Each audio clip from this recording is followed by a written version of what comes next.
As many people out there know, selling out is one of the worst things a band or single musician can do. Before it being a betrayal of the band or solo artist's fans, it is a betrayal of themselves and the denouement of their pursuit of the music, and or the arts in general.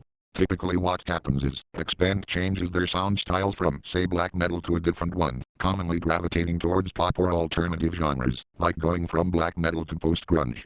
As blasphemous as that sounds, it happens, and for the fans to listen to newer albums like that is a fucking chore, as it is an unnecessary sacrifice on one's leisure time. Sometimes they even change their sound to rap, like Korn has done. Korn in particular have a nasty habit of selling out from one album after another. They first did it all the way back in 1998 on Follow the Leader. 3 of the 14 songs had rapping in them, particularly from a hired guest rapper, one of them being Fred Durst. Yes, the red baseball cap wearing idiot from Limp Bizkit. They had another guest rapper in a song from Take a Look in the Mirror from 2003, which may be one of their most uninspired songs they've written. From 2005 to 2007, they put out 2 albums that are full of songs partially written by another band called The Matrix, whom I'd never heard of. Why did they need a whole other band to be with them to write those songs? I've never heard of a band who has done such a thing. You don't need 2 bands in one studio to write music for one band's album. That's utterly ridiculous. Just last July, as in July 2010, Korn had put out what they announced to be a return to form for the band, their 9th full album, Korn 3, Remember Who You Are. They did this quote-unquote return to their roots sound redirection even without their former lead guitarist, Brian Head Welch, who converted to born-again Christianity before the recording of See You on the Other Side. Hopefully, he's finding his solo project to be lucrative. To be honest, I barely listened to that album when it released last year. The reason for this is due to a lack of genuine enthrallment with the lead singles, both of which had questionable videos. I was also confused with the announcement of it being a return to form, because I had already heard this kind of speak from the band previously, when they were putting out Take a Look in the Mirror. The whole thing was rather run-of-the-mill. And this album cover looks like crap, by the way. Not even a year had passed since that album was released and already, they were releasing material from this new album The Path to Totality.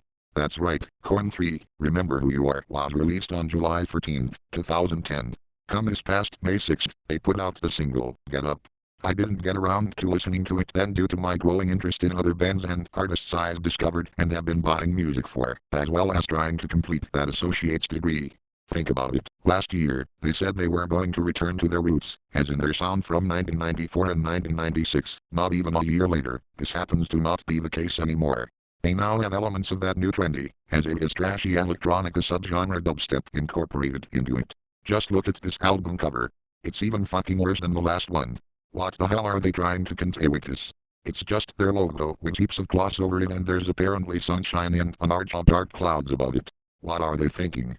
If you don't know what dubstep is, it is a subgenre of electronic music born from the EDM scene. Contrary to what Korn has been classically known for, the people who enjoy dubstep are bubbly, trend-following idiots.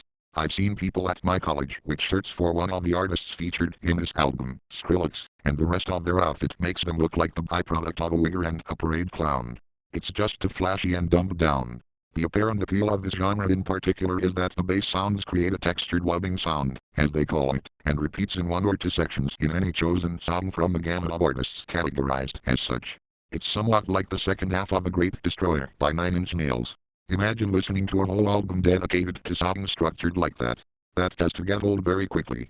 It's made to please all the trend followers with short attention spans.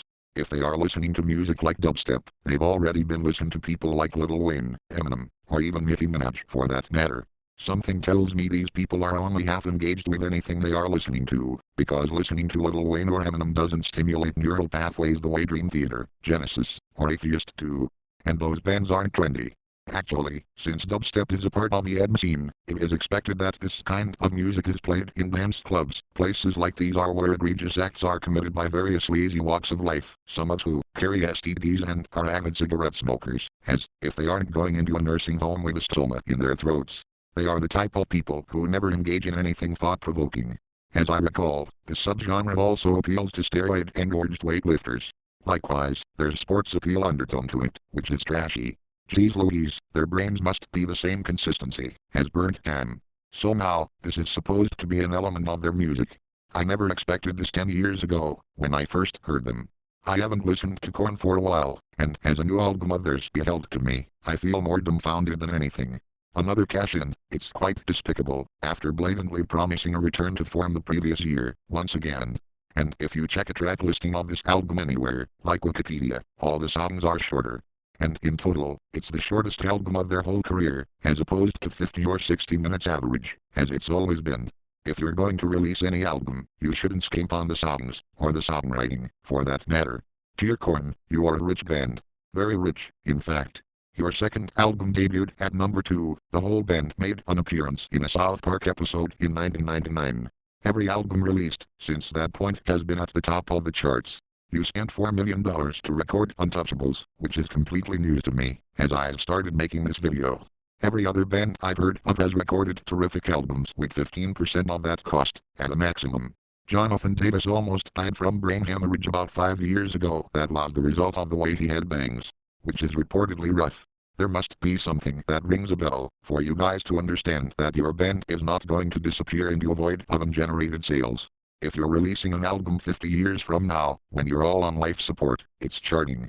Now's about the time that Tool released their follow-up to 10,000 Days. Sadly, they haven't even put out a new album yet, but has anyone lost interest in them? No. Everyone who has listened to Tool is just as ready for a new album as they were 5.5 years ago, seemingly, their typical release cycle. There could be bands or musicians out there who can't even afford to take a shower regularly, so that's something everyone should think about when they listen to this new album of theirs. It's a cheap way of receiving attention as a band. There are numerous bands that have advanced past Korn, musically, and it would surely be nice to have them receive the same amount of fiscal income and accolades for more honest music. But at the end of the day, it's either yourself or possessions. There are many ways in which people lose their self-individuality in trade for possessions and other forms of wealth, not just within the mainstream of the music industry. It can even happen in school, and typically when people join sports. And for some odd reason, in our current society, those who play in sports typically have the easiest paying for education. Funny how sports and academic work aren't the same thing, and this still happens. And since their very beginning, Korn has spoken out against these types of people, as the lyrics for Faggot depict. Music is supposed to be a happy place, and isn't meant for the whores of everyday life. The whores, however, receive the brunt of their music palette from even richer and more corporately made musicians. You know, all the clean, Mary-Kate and Ashley-styled beach music.